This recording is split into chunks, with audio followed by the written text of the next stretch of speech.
আসসালামু আলাইকুম ওয়ারাহমাতুল্লাহি ওয়া বারাকাতুহু।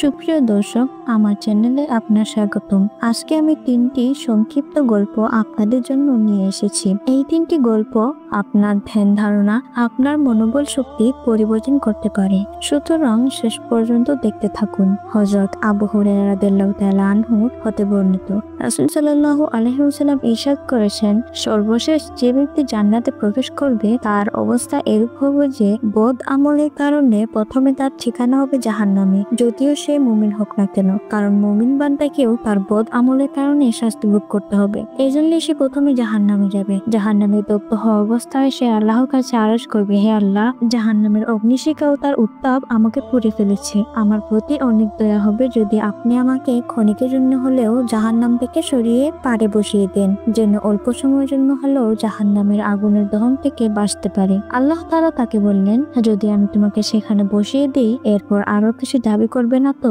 লোকটি বলবে, হে আল্লাহ, আমি ওয়াদা করছি শুধু একবার আমাকে বের করে সেখানে বসিয়ে দিন, এরপর আমি আপনার কাছে কোনো কিছু দাবি করব না। আল্লাহ তাআলা তাকে বললেন, আচ্ছা ঠিক আছে, তোমার কথা মেনে নিচ্ছি। তারপর ওই ব্যক্তিকে জাহান্নাম থেকে বের করে জাহান্নামের পাড়ে বসিয়ে দেওয়া হবে। জাহান্নামের পাড়ে কিছুক্ষণ বসে থাকার পর তার চিন্তা শক্তিতে আরো কিছু পাওয়ার আশা সৃষ্টি হবে। ফলে সে আবার বলল, হে আল্লাহ, জাহান্নামের আগুন থেকে আপনিই তো মুক্তি দিয়েছেন, এটা আপনার দয়া ও করুণা। কিন্তু বসিয়েছেন এমন স্থানে যেখানে জাহান্নামের আগুনের শিখা পুরোপুরিভাবে দহন করছে। যদি আমাকে সামান্য সময়ের জন্য এমন স্থানে নিয়ে যেতেন যেখানে জাহান্নামের উত্তাপ আমাকে স্পর্শ করতে পারবে না। আল্লাহ তাআলা তাকে বললেন, তুমি তো সবেমাত্র অঙ্গীকার করেছো যে আর কিছু চাইবে না, আর এখন সে ওয়াদার খেলাপ করছো। বান্দা বলবে, হে আল্লাহ, বেশি নয়, আমাকে এখান থেকে একটু দূরে নিয়ে যান, এরপর আর কিছু বলবো না এবং কিছু চাইবো না। সুতরাং আল্লাহ তাআলা তার আবেদন কবুল করে তাকে সামান্য দূরে সরিয়ে দিবেন, যেখান থেকে জান্নাতের হৃদয় কারা মনোমুগ্ধকর দৃশ্যগুলি সে অবলোকন করবে। কিছুক্ষণ পর সে বলবে, হে আল্লাহ, আমি আপনার দয়া ও অনুগ্রহের দ্বারা আমাকে জাহান্নামের আগুন থেকে মুক্তি দিয়েছেন এবং এমন স্থানে বসিয়েছেন যেখান থেকে জান্নাতের দৃশ্যগুলি স্পষ্ট দেখা যায়। আপনি আমাকে আরেকটু অনুমতি দেন যেন জান্নাতের দরজায় কাছাকাছি যেতে পারি এবং একটু জান্নাত দেখতে পারি। আল্লাহ তাআলা বলবেন, হে বান্দা, তুমি আবারও ওয়াদার খেলাপ করছো? লোকটি বলবে, হে আল্লাহ, যখন আপনি আপনার অনুগ্রহে আমাকে এ পর্যন্ত নিয়ে এসেছেন, এখন জান্নাতটাও এক নজর দেখতে দিন। আল্লাহ তাআলা বলবেন, তোমাকে এক নজর দেখতে দিলে তো বলবে আমাকে একটু ভিতরে যাওয়ার অনুমতি দিন। লোকটি বলবে, হে আল্লাহ, শুধু এক ঝলক দেখতে দিন, এরপর আর কিছু চাইব না। তারপর আল্লাহ তাআলা তাকে এক নজর জান্নাত দেখার সুযোগ দেবেন। কিন্তু জান্নাতকে এক ঝলক দেখার সঙ্গে সঙ্গে সে বলে উঠবে, হে আল্লাহ, আপনি তো পরম দয়ালু ও অনুগ্রহকারী। আপনি যখন আমাকে এত দয়া করেছেন, এবার আরেকটু দয়া করুন, মেহেরবানি করে এর ভিতরেও প্রবেশ করিয়ে দিন। তখন আল্লাহ তাআলা বলবেন, দেখো, প্রথমেই তোমাকে বলেছিলাম তুমি ওয়াদা ভঙ্গ করবে, কিন্তু যখন আমার অনুগ্রহে তোমাকে এ পর্যন্ত নিয়ে এসেছি, তখন তোমাকে তার ভিতরেও প্রবেশ করাবো, সেখানেও তোমাকে পুরো পৃথিবীর সমান এলাকা দান করব। লোকটি বলল, হে আল্লাহ, আপনি তো দয়ার সাগর, আপনি কি আমার সঙ্গে ঠাট্টা করছেন? সে আরো বলবে, জান্নাতে এত বড় স্থান কোথায়, আর আমার মতো নগণ্য গুলাম এত বিশাল জান্নাতের অধিকারী হবে কেমন করে? আল্লাহ তাআলা বলবেন, আমি কারোর সঙ্গে ঠাট্টা করি না, বাস্তবে আমি তোমাকে এমন জান্নাত দান করলাম।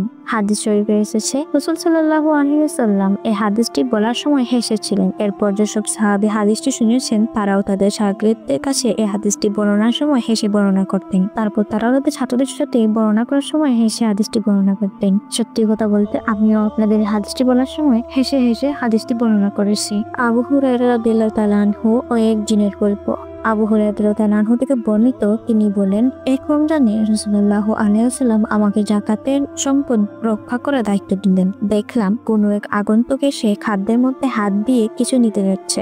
আমি তাকে ধরে ফেললাম আর বললাম, আল্লাহর কসম, আমি অবশ্যই তোমাকে রাসূল সাল্লাল্লাহু আলাইহি ওয়াসাল্লামের কাছে নিয়ে যাব। সে বলল, আমি খুব দরিদ্র মানুষ, আমার পরিবার আছে, আমার অভাব মারাত্মক। আবু হুরায়রা রাদিয়াল্লাহু তাআলা আনহু বললেন, আমি তাকে ছেড়ে দিলাম। সকালবেলা যখন রাসূল সাল্লাল্লাহু আলাইহি ওয়াসাল্লামের কাছে আসলাম, তখন তিনি বললেন, কি আবু হুরায়রা, গত রাতের আসামির খবর কি? আমি বললাম, হে আল্লাহর রাসূল, সে তার প্রচন্ড অভাবের কথা আমার কাছে বলেছে, আমি তার উপর দয়া করে তাকে ছেড়ে দিয়েছি। রাসূল সাল্লাল্লাহু আলাইহি ওয়াসাল্লাম বললেন, অবশ্য সে তোমাকে মিথ্যা বলেছে, দেখবে সে আবার আসবে। আমি এই কথা বুঝে নিলাম সে আবার আসবে, কারণ রাসূল সাল্লাল্লাহু আলাইহি সাল্লাম বলেছেন সে আবার আসবে। আমি অপেক্ষায় থাকলাম। সে পরের রাতে আবার এসে খাবারের মধ্যে হাত দিয়ে খুঁজতে লাগলো। আমি তাকে ধরে ফেললাম আর বললাম, আল্লাহর কসম, আমি অবশ্যই তোমাকে রাসূল সাল্লাল্লাহু আলাইহি সাল্লামের কাছে নিয়ে যাব। সে বলল, আমাকে ছেড়ে দাও, আমি খুব অসহায়, আমার পরিবার আছে, আমি আর আসবো না। আমি এবার তার উপর দয়া করে তাকে ছেড়ে দিলাম। সকালবেলা যখন রাসূল সাল্লাল্লাহু আলাইহি সাল্লামের কাছে আসলাম, তিনি বললেন, কি আবু হুরায়রা, গত রাতে তোমার আসামি কি করেছে?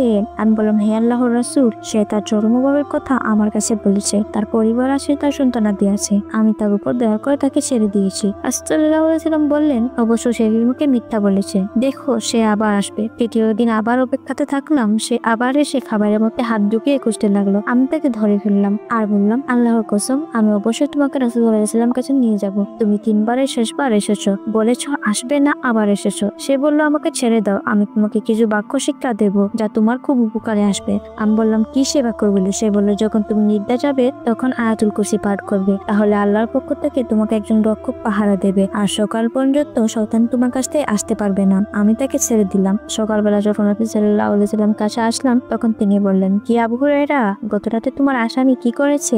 আমি বললাম, ইয়া রাসূলুল্লাহ, সে আমাকে উপকারী কিছু বাক্য শিক্ষা দিয়েছে, তাই আমি তাকে ছেড়ে দিয়েছি। রাসূল সাল্লাল্লাহু আলাইহি সাল্লাম জিজ্ঞাসা করলেন, তোমাকে সে কি শিক্ষা দিয়েছে? আমি বললাম, সে বলেছে যখন তুমি নিতে যাবে তখন আয়াতুল কুরসি পাঠ করবে, তাহলে আল্লাহর পক্ষ থেকে তোমার একজন রক্ষক পাহারা দেবে, আর সকাল পর্যন্ত শয়তান তোমার কাছে আসতে পারবে না। আর সাহাবায়ে কেরামের সকল শিক্ষণীয় বিষয়ে খুব আগ্রহী ছিলেন। রাসূল সাল্লাল্লাহু আলাইহি সাল্লাম বললেন, সে তোমাকে সত্য বলেছে, যদিও সে মিথ্যাবাদী। হে আবু হুরায়রা, গত 3 দিন যার সাথে কথা বলেছো, তুমি কি জানো সে কে? আবু হুরায়রা বলল, না, আমি জানি না। রাসূল সাল্লাল্লাহু আলাইহি সাল্লাম বললেন, সে হলো শয়তান।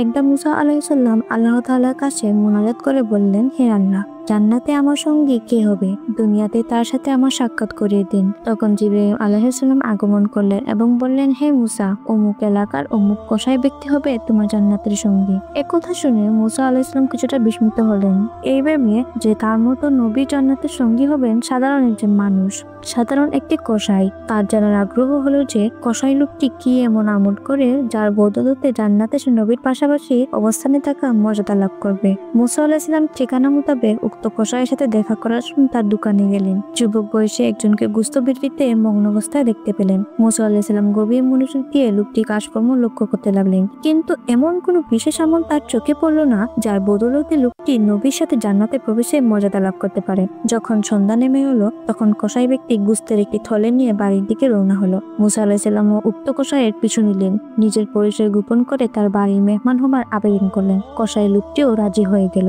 কসাই বাড়িতে পৌঁছে নিজ হাতে খাবার তৈরি করলো, তারপর ঝুলন্ত একটি ঝুড়ি নামালো যাতে একটা বৃদ্ধা ছিল।